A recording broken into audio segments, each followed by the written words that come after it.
une poupée qui contrôle une maison. Alors écoute ça. Eugène, un jeune homme un peu excentrique, se retrouve avec une chambre en trop et une poupée en trop.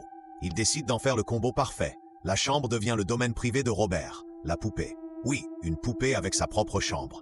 Eugène part vivre à Paris pour étudier l'art, mais revient vite dans cette maison bizarre avec sa femme, Anne. Mais voilà le hic, Eugène parle à cette poupée comme si c'était son meilleur pote. Anne est perplexe, voire carrément flippée, et son ras-le-bol monte d'un cran.